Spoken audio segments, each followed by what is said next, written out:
So what is the best part of it? The working is actually abstracted.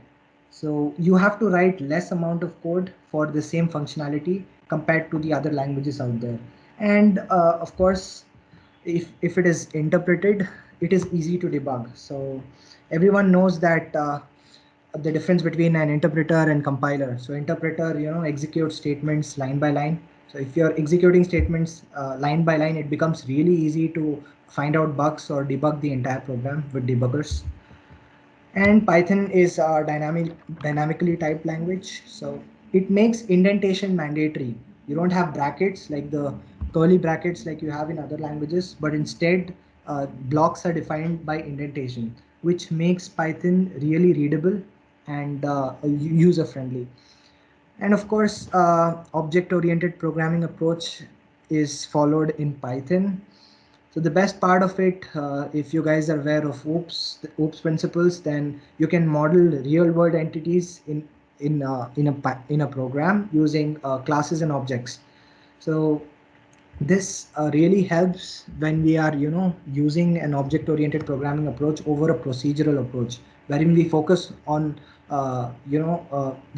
objects rather than data. And of course, Python is an open source language, which means you can tweak the code as and when you like. You need a new feature, you can code it up, you can propose that feature to the Python community. And yes, Python has a huge community, which means that it has a great support. If you run into any issue, just Google it up or just ask in the Python community and you'll get the answers, which makes it really user friendly. Python is cross-platform. You can use it on any operating system out there. You just have to install Python from the official website. You can run it on Windows, Mac OS, Linux, and various other Linux distros out there. And lastly, Python has a vast number of libraries. So once you're installing Python from the official website, it comes bundled with a lot of functions, a lot of functionality, which you don't have to, code it yourself. Here's a small example of comparison between a Python program, how you can write a simple hello world program in just a single line versus a Java program and a C program. So in a C program, you're writing the main function and then using the printf function and then passing the string into it to print on the console. In Java program, you have to write a class definition and then you have to write the function definition inside that and then go ahead with system out println and then printing happens. But in Python, all of this is abstracted. You just have to write the print function and mention what you want, and then the program can execute really well. That's one of the best parts of Python. So I'll discuss a few applications of Python. So first one is AI and machine learning. So I'm sure you guys must have heard of words like TensorFlow, PyTorch, scikit-learn. So TensorFlow and PyTorch are nothing but frameworks for machine learning and deep learning, which help you in coding out machine learning applications very well. So it has a lot of applications in this domain. Next is web and game development. So with the advent of backend frameworks like Django, Flask, or Tornado, uh, web development has become really easy using Python. It is very beginner friendly, and people who are getting started, or people who are working in companies, or people who are deploying huge applications use Django or Flask as backend frameworks. Operating systems, yes, you can code an entire operating system using Python. It is being made possible. Of course, you will have to communicate with the hardware in a certain manner. You have to work with C Python, but that's absolutely fine.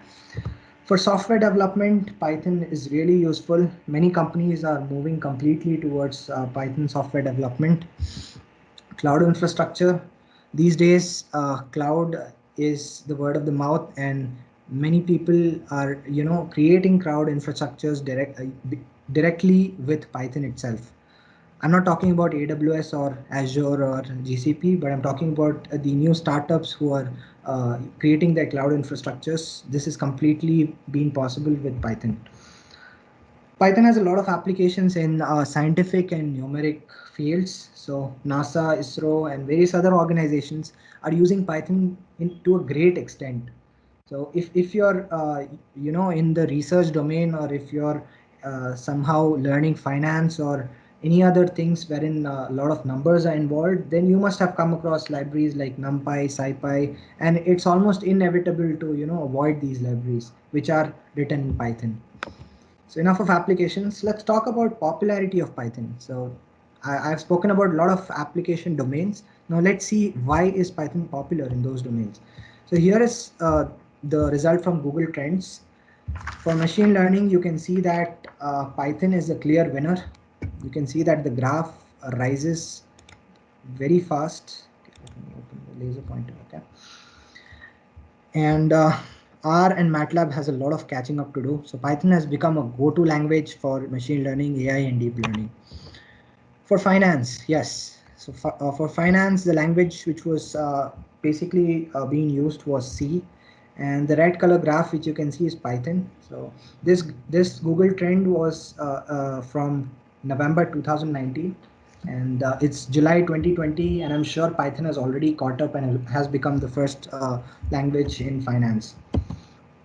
Big data and analytics, of course. For data science, Python is a go-to language again. So it again tops R and Scala. For web development, you can see that PHP was very popular back in 2014, 2015. And then at that particular time, Django and Flask, like frameworks which are written in Python, were coming up. And by 2017, Django and Flask had almost, crossed the popularity of PHP. And now they are the go-to frameworks for backend web development. So let's talk about average salary of Python developer in the US.